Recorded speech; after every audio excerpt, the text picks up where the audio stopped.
Welcome back to the deep dive. Today, we've got a really clear mission. We're going to dive deep into the strategic and psychological blueprint for inspiring action, and we're drawing it all from Simon Sinek's framework and start with why. Right. And this isn't just another business book philosophy. Yeah. What we're really looking at here is a pattern, a naturally occurring pattern that Sinek argues allows great leaders to build actual movements, not just companies. Exactly. We're trying to find that operating system that separates just managing people from genuinely inspiring them to act. It's a fundamental shift in how you think. Most organizations, most leaders, they communicate from the outside in. They start with what they do, maybe how they do it. If you're lucky. If you're lucky, right. Yeah. But Sinek's whole point is that these truly inspiring leaders, and this applies to a CEO, a nonprofit director, a social movement leader, they all communicate from the inside out. They start with their purpose, their cause, their belief, their WHY. And to really dig into the evidence for this, we're going to start with maybe one of the greatest high-stakes races in modern history. The race to be first in flight. Okay, let's unpack this because it just perfectly sets the stage. It shows the difference between having all the resources in the world and having a real reason why you're doing something. So on one side, you've got Samuel Pierpont Langley. Right. Turn of the 20th century. And if you were a betting person back then, you would have put every single dollar you had on Langley. No question. Of course. I mean, he was the secretary of the Smithsonian Institution. He had instant scientific credibility, prestige. He had what we'd call a dream team today. He hired the best minds money could buy. He had access to the finest materials, powerful connections, people like Andrew Carnegie and Alexander Graham Bell. And maybe most importantly, he had money. Real money. The War Department saw the military potential of a flying machine and just handed him $50,000. And we need to put that in context. $50,000 then. It's an astronomical sum. It's millions in today's money. He was fully subsidized. So his success seemed completely inevitable. The press was following his every move. Fame was guaranteed. And then on the other side of the country, you have his competition. Wilbur and Orville Wright. In a humble little bicycle shop in Dayton, Ohio. It's almost comical. They're financing this entire ambitious venture from the profits of their small shop. No college degrees between them, no government grants, no fancy friends. Nothing.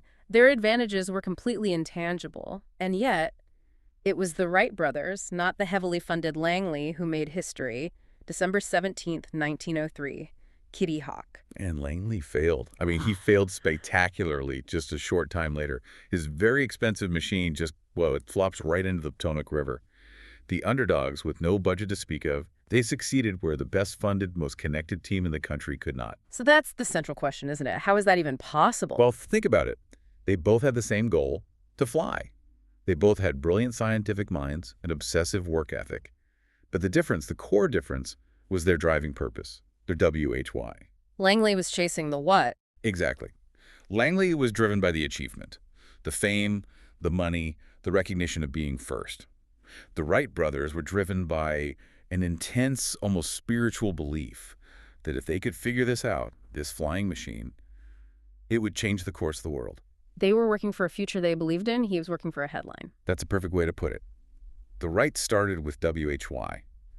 And that distinction leads us directly into Sinek's core framework for all of this, the golden circle. A model that's, on the surface, deceptively simple. 3 circles. Just 3 concentric circles, WHY in the middle, then HW, then what on the outside. And the whole idea is that we are biologically wired to respond to it, but most people and organizations communicate it completely backward. They start with the what? Always. But the Wrights, Apple, Martin Luther King Jr., they all communicate from the center out. Why we do it, how we do it, and then only then what the tangible result is. And this framework is so critical for understanding the difference between short-term motivation and real long-term inspiration. Yes. Motivation in this context is all about external forces. A price drop, a bonus, the threat of being fired, it works for a bit. You get temporary compliance. But inspiration is different. It's internalized. It's completely internalized. It creates followers, customers, employees who act because the purpose is now their purpose. It's personal. And these are the people who will happily pay a premium or put up with an inconvenience because they believe in the cause your organization stands for. They act for the good of the whole, not just for the transaction. And that right there is the entire goal of starting with why. So let's start by diagnosing the problem then. The common affliction of starting with what? This first part is really about the pitfalls, right? Operating on bad assumptions and relying on what are essentially short-term manipulations. Exactly. The problem with starting from the outside in, from the what, is that it's all built on perceived truths, on assumptions that might just be fundamentally wrong. And Sinek has this really powerful way of demonstrating how easily our assumptions can lead us astray. It's a great rhetorical device. Mm-hmm. He asks you to imagine, a charismatic speaker, someone complex who suffered a lot in the years leading up to the civil rights era in America. In my mind, your mind, it immediately goes to someone like John F. Kennedy or a leader from that movement. Of course, but then if you add one more tiny detail, the specific dates of his early life, that exact same profile could just as easily describe Adolf Hitler. And that's chilling. It shows you how fast our brains, our neocortex, will jump to a conclusion based on what seems like sound data. Is our rational, language-driven brain trying to make sense of things? Think about it historically. For centuries, the belief that the world was flat was based on a simple, false assumption. And that assumption completely dictated behavior. It stopped everything. It stopped exploration, it stopped trade, it stopped innovation, all because people were literally afraid of falling off the edge of the world. But when that one single assumption was overturned, when it was proven the world is round, human behavior just shifted instantly and massively. All at once. New trade routes, global economies connecting, the pace of innovation just explodes. A single change in a core assumption literally moved humanity forward by centuries. And that's what happens in business when you start with what. You're constantly looking at the end result and trying to fix the mistakes after they've already happened. Instead of engineering the outcome you want from the very beginning.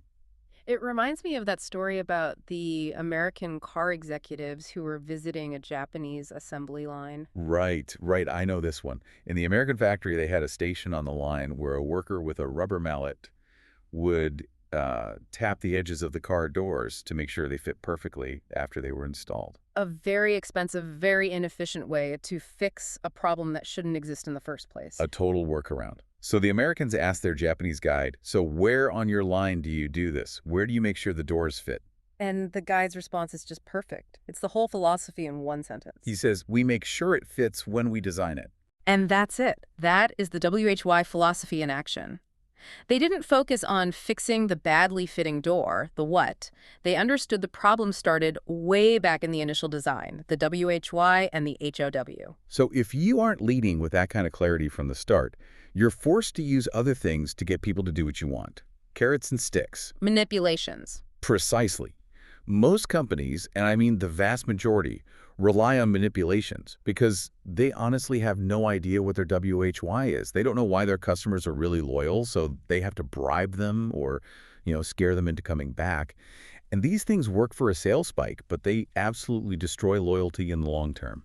Okay, let's really get into the weeds on these manipulation tactics because they are everywhere. They dominate corporate strategy. The first one, and probably the most common, is price. Dropping your price is like a drug. It works instantly. You see an immediate result. But you've just created a customer who is only loyal to the lowest price, not to you, not to your brand. So you're in a race to the bottom. A downward spiral. Because you've attracted the least loyal customers in the market, and now they expect that low price forever. It just erodes your profit margins until there's nothing left. Which is closely related to the next one, promotions and rebates. We saw this just spectacularly with General Motors. Oh, it was a catastrophe. They use these massive cashback incentives, some nice $7,000 on a new car, to try and fight off foreign competition and hit their quarterly sales numbers. A classic short-term fix. It created what Sinek calls cashback junkies.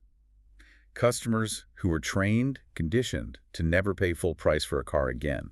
And by 2007, GM was losing, on average, over $700 for every single vehicle they sold. They were selling cars at a loss just to keep the assembly lines moving. And the whole rebate industry itself is, it's built on a pretty cynical model. It really is. You mentioned the industry terms breakage and slippage. We should probably define those. Yeah, let's do that. So breakage is the profit a company makes when a customer fails to complete the often very complicated process to claim their rebate.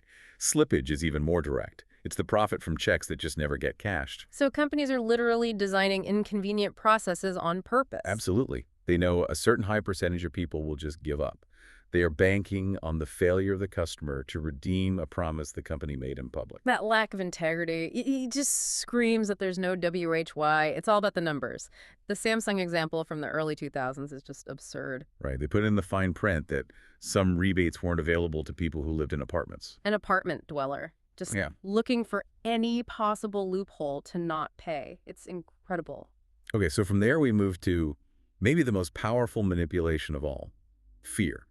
Sinek argues that fear, whether it's real or just perceived, is the single most powerful tool for driving short-term behavior. And this is where that old corporate saying comes from. No one ever got fired for hiring IBM. That phrase is pure, unadulterated fear. An employee in purchasing might find a smaller company with a better, cheaper product.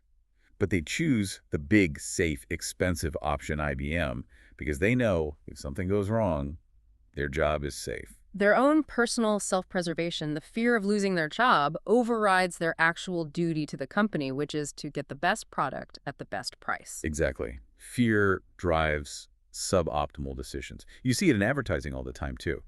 Every 36 seconds, someone dies of a heart attack.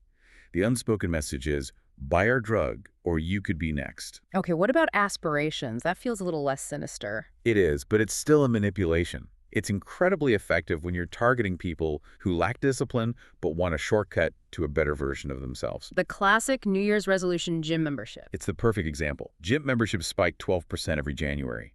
The ads promise you could transform your body in 6 weeks. But without an underlying inspiration, without a real belief in the journey of self-improvement, that motivation fades by February. And the gym business model profits from that failure. They know most people will keep paying for a membership they never use just to be able to say they belong to a gym. It's selling the idea of a better self, not the reality. Then you have peer pressure. Our tribal brains are just hardwired to feel safe in the majority. We assume the experts or the crowd knows better than we do. This is the entire foundation of celebrity endorsements, isn't it? It is. And it works when it's authentic. Yeah. A pro athlete endorsing athletic gear makes sense. But it becomes completely meaningless when, say, Tiger Woods endorses a watch that can withstand a 5,000-gram shock. A shock that would vaporize a human being. Exactly. It's irrelevant. Yeah. Or you have an actor who is famous for playing a very moral, ethical lawyer on TV, and now he's selling you online training services. Sam Waterston. Right. You're not buying his financial expertise, because he doesn't have any. You're buying the trust you have for the fictional character he plays. It's a manipulation of perceived authority. And the last one is novelty. This is a big one today. Confusing new features with actual innovation. Motorola's RAZR phone is the case study for this. When it came out, it was a huge deal. It was so thin, flat keypad, cool metal case. It was a novelty. And sales went through the roof for a while. But it wasn't a real innovation. Sinek argues that true innovation changes an industry or society. Think of the light bulb or the fax machine or iTunes.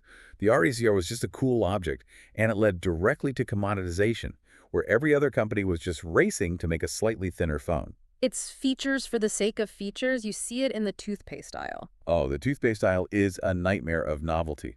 Whitening, gum health, sensitivity, tartar control, fresh breath. Colgate's own website has a section that literally asks, need help deciding. If you have to ask that, you've already lost. You've lost your WHY. You're just throwing features at the wall hoping something sticks. And ultimately, all of these things, price, fear, novelty, they only lead to transactions. They never, ever build loyalty. So if that outside-in approach is all about short-term fixes and transactions, then the alternative has to be something much deeper. Which brings us back to the golden circle. Right. And this model isn't just something Sinek made up. He bases it on the golden ratio, that mathematical pattern you find everywhere in nature, in art, in architecture. It suggests a kind of natural order. So let's define the parts again really clearly. The outer ring is the what. The what is easy. It's your products, your services, your job title. It's the stuff you can easily point to and describe. Then you move in one layer to the HOW. The HOW is your differentiating factor, your unique selling proposition, your proprietary process. It's how you do what you do better or differently than others. And then at the very center, the core, is the WHY. The WHY. This is your purpose, your cause, your belief. It's the reason you get out of bed in the morning. And crucially, it's not about making money. That's always just a result. The WHY is the contribution you want to make. Why should anyone care? And the core mantra, the big idea that flips everything on its head is, People don't buy what you do, they buy why you do it. And to really understand that, you just have to look at Apple. They are the textbook example. They are. Apple's WHY has been consistent for decades. Challenge the status quo, think differently, and empower the individual. They start all of their communication from that belief. They never lead with, we make great computers, they have X amount of RAM in this processor. Never. They lead with the belief, with the cause. And the products, the Mac, the iPod, the iPhone, they are simply the tangible proof of that cause. They are artifacts of the WHY. And that clarity of WHY gives them this incredible strategic flexibility. If Apple announced they were making an electric car tomorrow, People would line up around the block to buy it. sure, Because we don't see Apple as a computer company. We see them as a company that challenges norms. We trust that the car would embody that same core belief. Now contrast that with Dell. Dell tried to branch out. They launched PDAs and MP3 players. And they all failed. Because Dell was defined by what they did. They were a computer company that sold directly to consumers. When they released a music player, it just felt inauthentic. Nobody was going to camp out overnight to buy a Dell phone. There was no shared belief system. It was just a transaction. Which brings us to the iPod story. Ugh. Because Apple did not invent the technology. A company called Creative Technology had a multi-gigabyte MP3 player on the market, a full 22 months before the iPod. And how did Creative market their device? They marketed the what? Their tagline was 5 GB MP3 player, purely rational, data-driven. And it completely failed to capture anyone's imagination. Because it didn't inspire anyone. Apple, on the other hand, marketed the benefit that was tied to their cause. Their message was 1,000 songs in your pocket. It wasn't about the tech specs. It was about freedom, empowerment. It was a promise. People bought into the WHY, into that promise, only after they made that emotional decision to the fact that it had a 5 GB hard drive even matter. And this is where the conversation shifts from business philosophy into, well, hard science. Because Sinek maps the golden circle directly onto the physical structure of the human brain. This is the biological proof. This isn't opinion, it's biology. The outer circle, the what, corresponds perfectly to our neocortex. The newest part of our brain, evolutionarily speaking. Right. The neocortex is responsible for all of our rational analytical thought. It processes data, facts, figures, and crucially, language. It's the part that's thinking.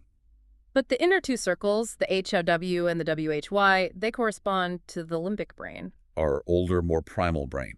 The limbic system is responsible for all of our feelings.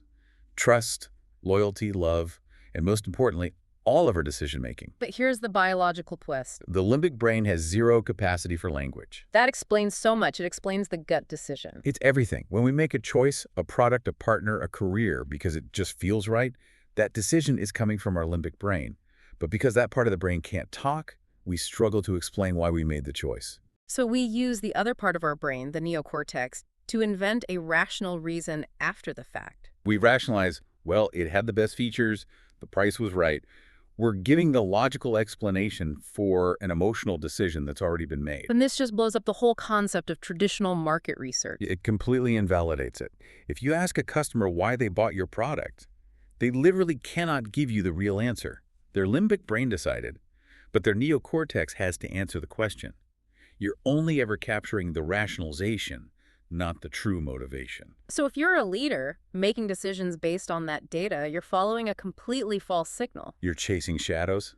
Think about buying a new TV. You're just overloaded with rational data refresh rates, resolutions, LCD, LED. You get analysis paralysis. Because you're being forced to make what is ultimately an emotional gut decision using only the wrong part of your brain. Exactly. Companies that don't communicate their WHY force you into that uncomfortable position. This also happened for years in the laundry detergent industry. It happened there. For decades, all the market research was focused on the what. How to make whites whiter, brights brighter. They poured millions into R&D for better stain fighters. All very measurable, rational stuff. Very rational. But then they sent an anthropologist into people's homes to just observe them doing laundry. And she found that the very first thing people did when they took their clothes out of the dryer wasn't to hold them up to the light to check for whiteness. What did they do? They lifted the clothes to their nose and smelled them. The smell of clean. The feeling of clean. That visceral limbic experience was more important to the customer than the measurable, rational data on stain removal. The industry was chasing a what, while the customer was driven by a WHY. this desire to feel something, this need to belong. It's just a core human driver. Sinek uses the Dr. Seuss story, The Sneetches, to illustrate it. It's a perfect analogy. When a company communicates its WHY, its products and services stop being just products. They become symbols, markers of a shared value system. So you're not just buying a computer, you're buying a membership card to a tribe. You're buying a symbol that tells the world and reminds yourself what you believe in. I'm the kind of person who challenges the status quo. And these symbols create community. They create fan clubs. They build an identity that is driven entirely by that shared belief. But having a golden circle isn't enough. It's not magic. It has to be in balance and it has to be maintained. Which brings us to part 3. The 3 pillars for keeping it all together. Clarity, discipline, and consistency. Right. The first one is the foundation of everything. Clarity of WHY. You absolutely have to know your purpose. If the leader, the founder, can't articulate it clearly, then no one else will be able to either. And this isn't about inventing a WHY.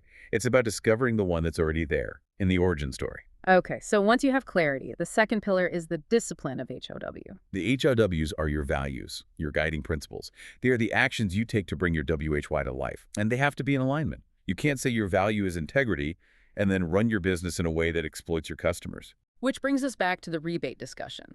When a company puts loopholes in the fine print to avoid paying a rebate, They have failed the discipline of HW. They've sacrificed their values for a short-term number. Values on a poster in the lobby are completely meaningless if they aren't enforced in every decision, from HR to accounting. which leads directly to the third pillar, consistency of what? This is where the rubber meets the road.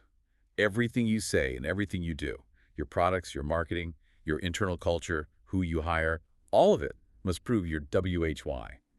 This is where authenticity comes from. Authenticity isn't something you can just claim. It's the result of being consistent. Exactly. Dell's MP3 player felt inauthentic because it was inconsistent with what people believed Dell stood for. It was a what that didn't prove a WHY. So let's look at a positive example of this balance. Southwest Airlines. The perfect case study. Their founding WHY, driven by Herb Kelleher, was so clear.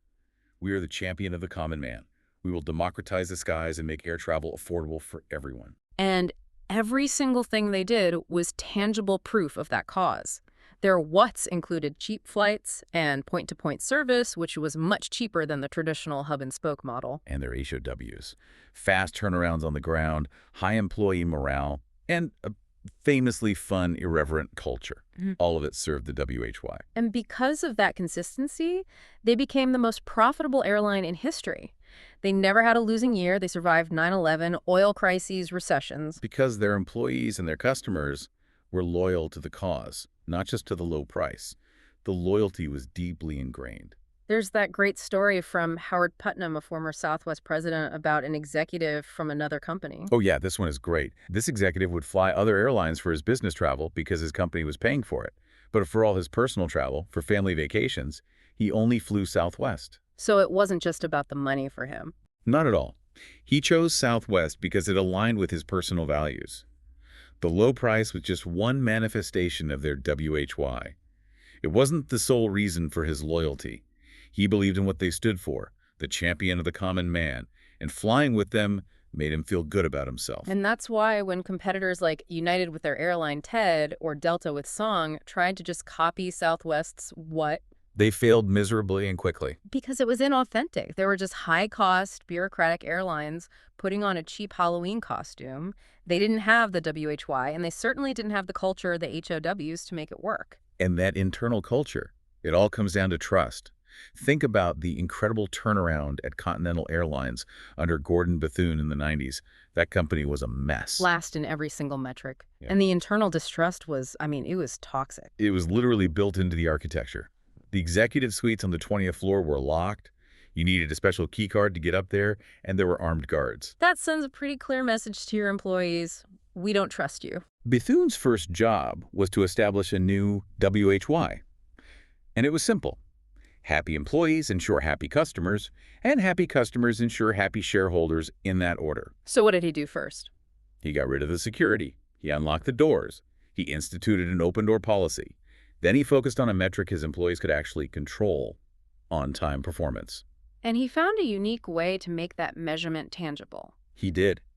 Any month that Continental ranked in the top 5 for on-time performance, every single employee, from the baggage handlers to the pilots, got a separate check for $65. Not rolled into their paycheck. A separate check. A separate check with a note that said, "Thank you for helping make Continental one of the best." It was a tangible symbol. A what that proved the WHY, which was, we value you and we win together. This idea of getting the right people on board, hiring for belief, it's perfectly captured by Ernest Shackleton's ad for his Antarctic expedition. Oh, that ad is legendary. Shackleton knew that if he just hired for skill, for the what? His crew would never survive the hardship that was inevitably coming. He needed people who believed in the struggle itself. So the ad didn't list skills needed. It outlined the purpose. The WHY of the journey, it read. Men wanted for hazardous journey, small wages, bitter cold, long months of complete darkness, constant danger, safe return doubtful, honor and recognition in case of success. He's literally highlighting all the worst parts. Safe return doubtful. Exactly. Who would possibly apply for that? Only someone whose internal belief system was drawn to that kind of extreme challenge. He filtered out anyone just looking for a paycheck and attracted a team of pure survivors. He hired for belief. And this all points to a critical partnership that has to exist in great organizations, the WHY type and the HOW type. You need both. The WHY type is the visionary, the dreamer, the one focused on the future. Walt Disney. And the HOW type is the realist, the builder who is great with processes and logistics. Walt's brother, Roy Disney. Walt had the vision for theme parks and animated films that would change the world. But Roy was the one who built the company, managed the finances, and created the structure, the HOWs and whats, that allowed the dream to become a reality. So ideally, your CEO is the WHY type, constantly talking about the vision, and your COGO or CFO is the HOW type, making it all happen. That's the ideal balance. And to maintain that balance and consistency at any scale, Sinek offers a really simple, practical tool he calls the celery test. A great metaphor. Let's explain it. Okay, so imagine you go to the store, and you've been given a bunch of good advice. People tell you to buy celery, rice milk, Oreos, and M&Ms. They're all good products. If you don't have a clear WHY, you might buy all of them. But you'd come home with a random assortment of stuff. Exactly. But if your WHY is, I only do things that are healthy, then the decision is simple. You can instantly filter the advice, you buy the celery and the rice milk, and you ignore the Oreos and M&Ms. It ensures that every what you choose actually proves your WHY. It makes consistency easy and scalable. Any new opportunity, any decision, you just run it through the celery test. Does this fit our WHY? If not, we don't do it, no matter how tempting it seems. But maintaining that clarity as you grow is the biggest challenge of all. And that brings us to part 4, the danger zone, when the WHY starts to go fuzzy. And to understand this, we have to first make a really clear distinction between achievement and success. They sound similar, but they're fundamentally different. Achievement is tangible. You hit a goal, you reach a sales target, you make a certain amount of money, you can check it off a list. It's measurable and finite. Exactly. Success, on the other hand, is a feeling. It's a state of being. It's that sense of purpose fulfilled. And the problem is, a lot of very high-achieving people confuse the two. There's that story about the gathering of titans at MIT that just lays this bare. It's a stark example. A room full of incredibly successful entrepreneurs. By any measure, they'd all made it. 80% of them had achieved their financial goals. But then they were asked a different question. How many of you feel successful? And 80% of the hands went down. They had all the achievement in the world, but they didn't have the feeling of success. Because somewhere along the way, they had lost the very thing that fueled them in the first place. Their WHY. They got so focused on the metrics, the HRWs of growth, that they forgot the purpose that started it all. And this is what Sinek calls the split. As an organization grows, the founder, who is the living, breathing embodiment of the WHY, gets further and further away from the daily operations. And decision-making changes. It shifts from the founder's gut feeling, that limbic brain decision, to rational data. Spreadsheets, market analysis reports, shareholder demands. The organization gets louder in terms of revenue and marketing, but the message, the WHY, gets fuzzier. And when that internal inspiration fades, what does the organization have to fall back on? Manipulations. Fear of layoffs, big bonuses to keep top talent, all the short-term tactics we talked about earlier. The story of Walmart after Sam Walton's death is the definitive case study of the split. It really is. Sam Walton's original WHY was so clear. It was about serving people and believing in them. He famously said, "We're all working together. That's the secret." Walmart, the store, was just what he built to serve that purpose. But after he died in 1992, the company lost its way. They confused their WHY serving people with their most famous How W, which was low prices. The How W became the WHY.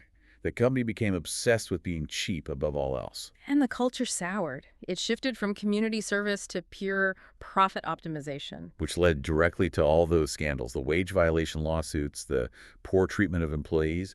They were prioritizing the abstract goal of cheap over their founding belief in people. They traded their soul for a number. And you can contrast that directly with Costco. At a massive scale. Costco basically operates on Sam Walton's original philosophy. They pay their employees about 40% more than Sam's Club. They provide excellent health coverage. And what's the result? Their employee turnover is 5 times lower. It proves that the WHY first model isn't just a nice idea. It's a viable, profitable business strategy, even in a low-margin industry like retail. This split, this fuzziness, it gets magnified 100 times during a founder's succession. When that visionary WHY type leaves, it creates a huge vacuum. Look at Microsoft. Bill Gates' vision, his WHY, was a PC on every desk and in every home. When he stepped down, Steve Ballmer, who was a brilliant How W and What type manager, took over. But the vision was gone. We saw it at Apple, too, when Steve Jobs was forced out in 1985. John Sculley came in from Pepsi, a very capable executive. Who was famously manipulated by Jobs to join. Do you want to sell sugar water for the rest of your life, or do you want to come with me and change the world? Sculley answered the call, but he never really understood or embodied the WHY. He knew how to run a company and what products to sell, but the soul was gone. Apple just drifted until Jobs came back in '97, and the very first thing he did was get on stage and re-articulate the founding cause. Howard Schultz at Starbucks, same story. He stepped down as CEO in 2000, and the company immediately started to focus too much on the what? Growth, efficiency. They put in automated espresso machines to speed up the lines, which totally compromised the customer experience, the third-place idea that was their original WHY. Schultz had to come back in 2008 and steer the ship back towards its original purpose. So the rule for succession seems to be that a great successor doesn't bring their own vision. No, they have to pick up the original banner. They have to ensure the continuity of that founding belief. They become the new personification of the original WHY. Okay, so as we head into our final part, let's look at how all this clarity can actually achieve mass market success and really change the entire game of competition. When the WHY is clear, the organization becomes like a megaphone. It does. And everything that comes out of that megaphone, the products, the marketing, even the logo, it all becomes a symbol. And symbols are incredibly powerful because they make intangible beliefs tangible. Think about the American flag patch on a soldier's right arm. It's sewn on backward. Why is that? To symbolize moving forward. If a real flag were on a pole moving forward, the wind would make it fly backward, with the stars leading. The patch simulates that. It's a symbol of the belief in advancing, never retreating. And the most powerful commercial symbol of belief has to be the Harley-Davidson logo. Without a doubt. People tattoo the corporate logo on their bodies, sometimes before they even own a motorcycle. They're not identifying with a piece of machinery, they're identifying with a belief system. Freedom, rebellion, the American spirit. Right. And that's why over 12% of Harley's revenue comes from merchandise alone. People will pay a premium for a t-shirt because that logo identifies them as part of a very specific tribe, united by a WHY. So for that WHY to go from a small tribe to the mass market, you have to understand the law of diffusion of innovations. The bell curve. It breaks the population down into segments. Innovators, early adopters, early majority, elite majority, and laggards. And the crucial part is that tipping point. The tipping point. You cannot have mass market success until you have penetrated about 15 to 18% of the market. That's your innovators and early adopters. And this group is different. They don't rely on rational data. They trust their gut. They're willing to pay more or suffer an inconvenience to be the first to have something they believe in. They buy the WHY. They buy the WHY, the big middle of the curve, the early and late majority. They're the practical ones. They're risk-averse. They need proof. They wait for the early adopters to try it first. And this is exactly why TiVo, which had a revolutionary product, failed to cross that chasm. They made a classic marketing mistake. They marketed the what to the majority. Their message was, we have a new product, it pauses live TV and skips commercials. Which, to a practical-minded person, just sounds complicated and scary. You want to change the way I watch TV? No thanks. They should have ignored the majority and marketed their WHY directly to the early adopters. A message like, if you're the kind of person who likes to have total control over every aspect of your life, boy, do we have a product for you. That's a belief statement. It's a belief. And the features pausing, slipping, would have served as tangible proof of that belief. The early adopters would have bought in, and then their passionate recommendations would have convinced the cautious majority to follow. The most profound example of this isn't in business at all. It's Martin Luther King Jr. and the Civil Rights Movement. Absolutely. His success wasn't about the specific legislative plans he had, the whats. It was about his unshakable conviction in a moral WHY, that all people are created equal. And on August 28, 1963, for the March on Washington, 250,000 people showed up. And they weren't sent formal invitations. There's no internet to organize them. They showed up for one reason. They believed what he believed. It was for themselves. And he gave the I Have a Dream speech? Not the I Have a Plan speech. It was a statement of purpose, a vision for the future that everyone listening could make their own. They weren't just following him. They were following the vision of America that they held inside themselves. And that clarity, that focus on a vision, it completely changes how you view competition. It's the final paradigm shift. Sinek tells this incredibly moving story about a high school cross-country runner named Ben Coleman who has cerebral palsy. He knows when he starts every race that he will finish dead last. He often falls down multiple times during the race. So Ben's competition isn't the other runners on the course. His only competition is himself, to be a little better today than he was yesterday. And a remarkable thing happens in his races. When he falls, people from the other teams run back to help him up. And when he finally crosses the finish line, long after everyone else, there are 100 people running behind him, cheering him home. The lesson there is just so profound. It applies to everything. When you compete against everyone else, when you're focused on the what and the hey-tobio, nobody wants to help you. But when you compete against yourself, when your focus is on your intrinsic WHY, everyone wants to help you. The goal isn't to beat your competition. It's to be better than you were yesterday, and in doing so, attract the people who believe what you believe and want to join you on that journey. So this deep dive into start with why really just confirms one central truth, doesn't it? Lasting success, real inspiration, it only happens when that golden circle is in balance. It has to be fueled by the clarity of WHY. Enforced by the discipline of HLW, and then made visible and real through the consistency of what? And achievement, money. Those are always just the result of that process. They can never be the cause. And we can't forget the biology. This isn't just a nice idea. Our brains are wired for this. We make our decisions in that emotional limbic part of the brain and then just use the rational part to justify them later. Inspirational leaders just understand that biological fact, and they communicate directly to the decision-making part of the brain first. It seems like it simplifies everything. You mentioned applying the celery test not just to a shopping list, but to an entire life or a company. Exactly. That's the provocative thought here. Imagine if every single decision you made, every strategic move, every hire, every product you launch, personal or professional, was first filtered through your core purpose. That level of discipline would just remove so much of the uncertainty. You wouldn't need all those short-term manipulations. Because everything you do, everything you say, would be consistent. It would be authentic. And if you can maintain that consistency over time, it becomes completely obvious to the world what you stand for. And you just naturally and constantly attract the people, the customers, the employees, the partners who believe what you believe. And that ultimately is how you stop chasing the market. And you start leading a movement. A truly inspiring thought. Thank you for joining us for this deck